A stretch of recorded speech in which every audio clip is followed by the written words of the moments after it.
नमस्कार विद्यार्थी मित्रांनो. नोट्स इन मराठी या आपल्या शैक्षणिक यूट्यूब चॅनलवर तुमचं मनापासून स्वागत आहे. थांबा, आजच्या आपल्या चर्चेची सुरुवात अशीच होते कारण आपले स्रोतच 6वीच्या इतिहासाच्या पाठ्यपुस्तकातून आले आहेत. पण आपण इथे फक्त शालेय धडा गिरवायला जमलेलो नाहीये. आपण एका वैचारिक क्रांतीच्या मुळाशी जाणार आहोत. कल्पना करा, एक असा समाज जिथे तुमचं स्थान, तुमची किंमत, तुमचं भविष्य सगळं काही तुमच्या जन्मावरून ठरते. आणि अचानक काही जण उठून सांगतात की नाही, यापैकी काहीही महत्त्वाचं नाही, खरी किंमत तुमच्या कर्माची आहे. इसवी सन पूर्व 6वं शतक भारतात नेमकं असं काय घडत होतं ज्यामुळे या नव्या विचारांना इतकं बळ मिळालं? तुम्ही क्रांती हा शब्द वापरलात आणि तो अगदी योग्य आहे. हे समजून घेण्यासाठी आपल्याला त्या काळाच्या सामाजिक परिस्थितीत डोकावून पाहावं लागेल. म्हणजे बघा, वैदिक काळाच्या उत्तरार्धात यज्ञविधींसारखी कर्मकांड खूप गुंतागुंतीची आणि खर्चिक झाली होती. सर्वसामान्यांच्या आवाक्याबाहेरची होती ती. अगदी. आणि त्याहून महत्वाचं म्हणजे वर्णव्यवस्था अत्यंत कठोर झाली होती. माणसाचं कर्तृत्व नाही, तर त्याचा जन्म त्याचं समाजातील स्थान ठरवत होता.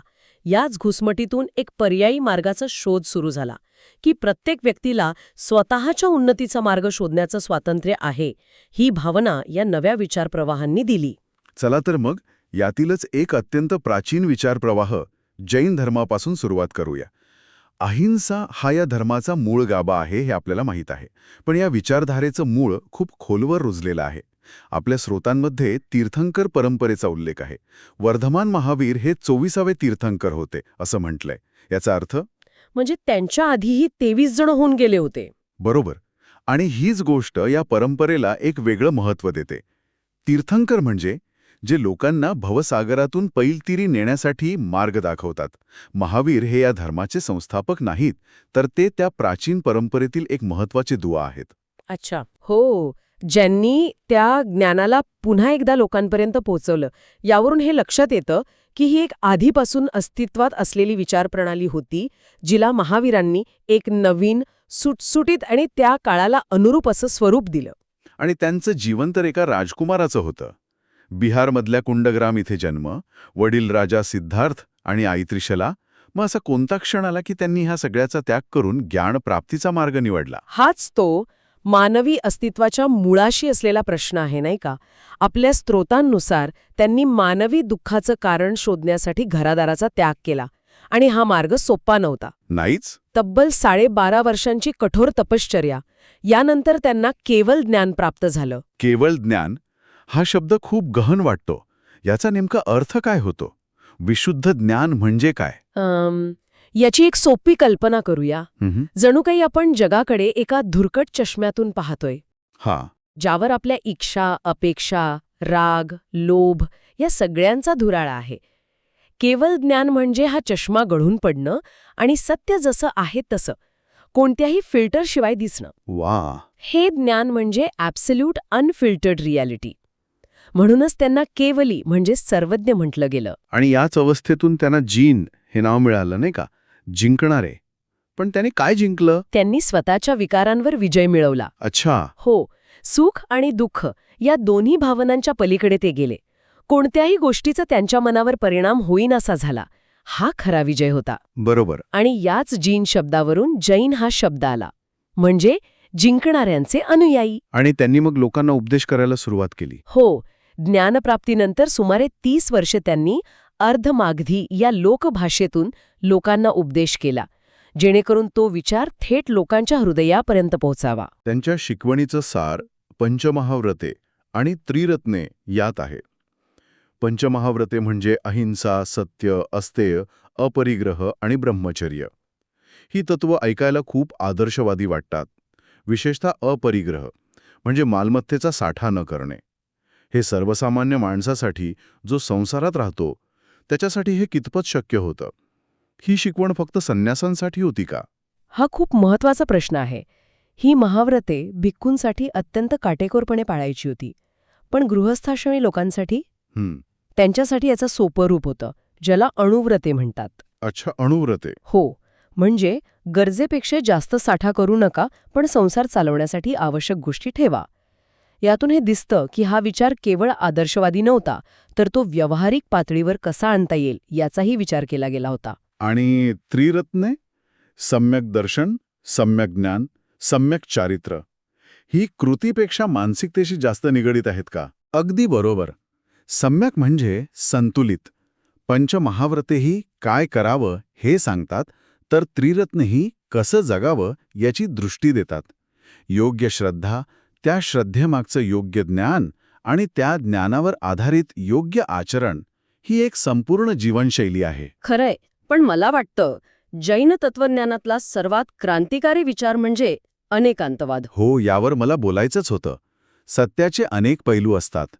ज्या काळात हेच अंतिम सत्य आहे असं सांगितलं जात होतं, तेव्हा तुमचं सत्य अपूर्ण असू शकतं असं सांगणं हे खूप मोठं बंडखोरीचं पाऊल असेल, नाही का? निश्चितच. एका अर्थी ही बौद्धिक विनम्रतेची म्हणजे इंटलेक्च्युअल ह्युमिलिटीची शिकवण आहे. हां, यातला अंत म्हणजे पैलू. ते म्हणतात की कोणत्याही गोष्टीकडे एकाच दृष्टिकोनातून पाहिल्यास पूर्ण सत्य कधीच कळत नाही. जसं ते हत्तीचं उदाहरण देतात. हो. काही जण सोंडेला हात लावतात. बरोबर.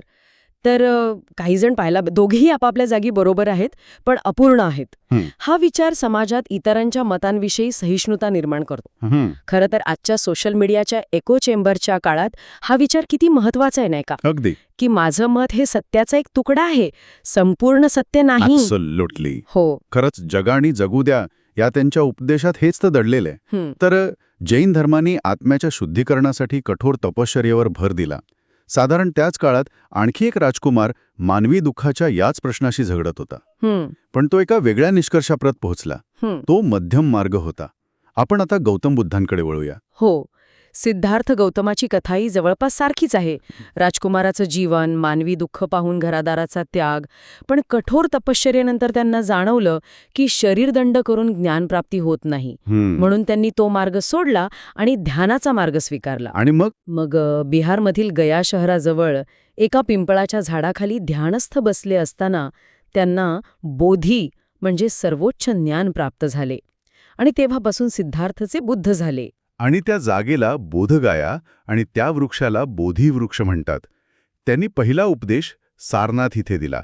या घटनेला धम्मचक्र पवत्तन असे एक विशेष नाव आहे. हो, धर्माच्या चक्राला गती देणे. हे ऐकायला खूप भव्य वाटतं. आणि ते तसंच होतं. कारण त्यांनी तिथे जे सांगितलं ते केवळ काही नियम नव्हते, तर दुःखाच्या मुळावर घाला घालणारं एक विश्लेषण होतं. त्यांनी 4 आर्यसत्य सांगितली. 1. जगात दुःख आहे. 2. त्या दुःखाला कारण आहे आणि ते म्हणजे आपली तृष्णा किंवा आसक्ती. 3. हे दुःख दूर करता येतं. आणि 4. ती दूर करण्याचा एक मार्ग आहे. बरोबर, तो म्हणजे अष्टांगिक मार्ग. हे अगदी एखाद्या डॉक्टरच्या निदानासारखं आहे. आजार काय, कारण काय, तो बरा होऊ शकतो का आणि त्यावरचं औषध काय, अत्यंत तर्कशुद्ध मांडणी. आणि हे औषध म्हणजे अष्टांगिक मार्ग, जो शुद्ध आचरणाबद्दल बोलतो. यासोबतच त्यांनी पंचशील म्हणजे 5 सोपे नियमही दिले. हो. हत्या, चोरी, अनैतिक आचरण, खोटं बोलणं आणि मादक पदार्थांचं सेवन यांपासून दूर राहणं. हे नियम जवळपास सर्वच धर्मांमध्ये कमी अधिक फरकाने आढळतात. मग बौद्ध धर्माचं वेगळेपण कशात होतं? त्याचं वेगळंपण होतं त्यांच्या सामाजिक समानतेच्या आग्रहामध्ये. त्यांनी भिक्खू आणि भिक्खुणी यांचा संघ निर्माण केला. या संघात जन्माने किंवा जातीने कोणाला प्रवेश नाकारला जात नव्हता. ब्राह्मण असो वा शूद्र, पुरुष असो वा स्त्री, सर्वांसाठी संघाचे दरवाजे उघडे होते. जन्माने कोणी श्रेष्ठ वा कनिष्ठ ठरत नाही, तर आचरणावरूनच श्रेष्ठ कनिष्ठता ठरते. ही शिकवण त्या काळात क्रांतिकारी होती. अगदी. त्यांचे एक वचन खूप प्रसिद्ध आहे, छोटीशी चिमणी देखील आपल्या घरट्यात स्वच्छंदपणाने चिवचिवते. यात स्वातंत्र्य आणि समता या दोन्ही मूल्यांचं प्रतिबिंब दिसतं. हो, आणि त्यांनी केवळ पुरुषांनाच नाही तर स्त्रियांनाही स्वतःची उन्नती करण्याचा, ज्ञान मिळवण्याचा अधिकार दिला. यज्ञयागासारख्या कर्मकांडाला विरोध करून त्यांनी प्रज्ञा म्हणजे विवेक, शील म्हणजे चारित्र्य आणि करुणा या मानवी मूल्यांवर भर दिला. म्हणजे ही एक अशी जीवन प्रणाली होती जी कोणत्याही मध्यस्थाशिवाय, बरोबर, कोणत्याही कर्मकांडाशिवाय प्रत्येक व्यक्तीला स्वतःच्या प्रयत्नांनी मुक्तीचा मार्ग दाखवत होती. तर हे दोन मोठे स्वदेशी विचारप्रवाह भारतात रुजत असतानाच भारताचे दरवाजे बाहेरील जगासाठीही उघडे होते. विशेषतः व्यापाराच्या निमित्ताने पश्चिमेकडूनही काही नवीन विचार भारतात येत होते आणि इथे आपलं घर शोधत होते. अगदी. आणि हे विचारप्रवाह सुद्धा भारतीय समाजाचा एक अविभाज्य भाग बनले. या ज्यू, ख्रिश्चन, इस्लाम आणि पारशी धर्मांचा प्रामुख्याने समावेश होतो. या सगळ्या प्रवाहांनी भारताच्या वैचारिक विविधतेला आणखी समृद्ध केलं. सुरुवात ज्यू धर्मापासून करूया. हे लोक केरळमध्ये आले असं आपल्या स्रोतांमध्ये म्हटलंय. हो, साधारणपणे इसवी सनाच्या 1ल्या ते 3ऱ्या शतकात हे व्यापारी समुदायासोबत केरळच्या कोची शहरात आले आणि स्थायिक झाले. त्यांच्या शिकवणीचा केंद्रबिंदू एकेश्वरवाद होता, देव एकच आहे. अच्छा. आणि न्याय, सत्य, शांती, प्रेम, करुणा या गुणांवर त्यांनी भर दिला. त्यांच्या प्रार्थनास्थळाला सिनागॉग म्हणतात. भारतात त्यांना नेहमीच आदराचं स्थान मिळालं. आणि त्यानंतर ख्रिश्चन धर्माचा प्रवेश झाला.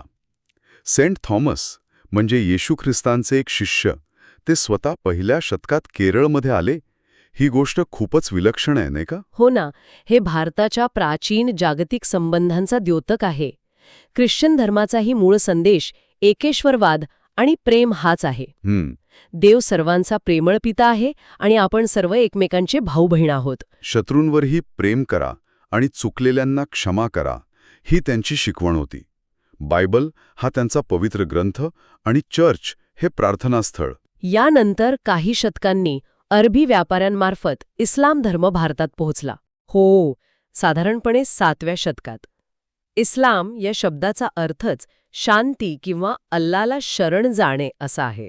असं होय. अल्ला एकच आहे आणि मोहम्मद पैगंबर त्याचे प्रेषित आहेत, ही त्यांची मुख्य श्रद्धा आहे. कुराण हा त्यांचा पवित्र ग्रंथ आहे, जो त्यांना मार्गदर्शन करतो. आणि त्यांच्या प्रार्थनास्थळाला मस्जिद म्हणतात. या सर्व एकेश्वरवादी धर्मांनी भारतात एका वेगळ्या आध्यात्मिक विचाराची भर घातली. बरोबर. आणि शेवटी पारशी धर्म, यांचा तर भारताशी खूपच प्राचीन संबंध आहे. त्यांच्या अवेस्था या पवित्र ग्रंथातील भाषेचं ऋग्वेदातील भाषेशी साम्य आहे, हे खूपच रंजक आहे. खरंच हे दर्शवतं की भारत आणि इराण म्हणजे तेव्हाचा पारस प्रांत यांच्यात किती जुने सांस्कृतिक संबंध होते. झरतुष्ट्र यांनी स्थापन केलेल्या या धर्माचे अनुयायी जेव्हा इराणमधून भारतात आले तेव्हा त्यांना पारशी म्हटलं गेलं. अहुर मज्द या त्यांच्या देवाच्या नावाने ते ओळखले जातात. त्यांच्या धर्मात अग्नी आणि पाणी या तत्वांना खूप महत्त्व आहे. म्हणूनच त्यांच्या देवळांना अघ्यारी म्हणतात, जिथे पवित्र अग्नी सतत प्रज्वलित असतो. आणि त्यांच्या विचारसरणीचा गाभा 3 सोप्या तत्वांमध्ये आहे: उत्तम विचार, उत्तम वाणी आणि उत्तम कृती. हो, किती सोपं आणि तरीही किती प्रभावी तत्वज्ञान आहे हे, नाही का? अगदी. या तिन्ही गोष्टींवर लक्ष केंद्रित केलं तर आयुष्य सफल होतं, ही त्यांची शिकवण आहे. तर या सगळ्या चर्चेतून एक गोष्ट अगदी स्पष्ट होतीये. इसवी सन पूर्व 6व्या शतकापासून पुढची काही शतकं ही भारतासाठी केवळ राजकीय उलथापालथीची नव्हती. नाही, तर एका मोठ्या वैचारिक मंथनाची होती. प्रवाहाने, मग तो भारतात जन्मलेला असो वा बाहेरून आलेला, मानवजातीला सहिष्णुता, करुणा आणि समानतेचा संदेश दिला. त्यांनी हे ठळकपणे मांडलं की व्यक्तीचं महत्त्व त्याच्या जातीपातीवर नाही तर त्याच्या आचरणावर अवलंबून आहे. याच वैचारिक विविधतेने भारतीय समाजाला अधिक लवचिक आणि समृद्ध बनवलं. आजची चर्चा संपवताना श्रोत्यांना विचार करण्यासाठी एक प्रश्न सोडून जाऊया. आपण पाहिलं की या सर्व धर्म आणि विचार प्रवाहांनी उत्तम आचरण आणि नैतिकता यावर भर दिला. आजच्या जगात जिथे माहितीचा आणि मतांचा प्रचंड भडीमार आपल्यावर होत असतो, तिथे या प्राचीन शिकवणींमधून आपण आपल्या दैनंदिन जीवनासाठी कोणता एक सर्वात महत्त्वाचा आणि व्यावहारिक धडा घेऊ शकतो, जो आपल्याला अधिक संतुलित जीवन जगण्यास मदत करेल?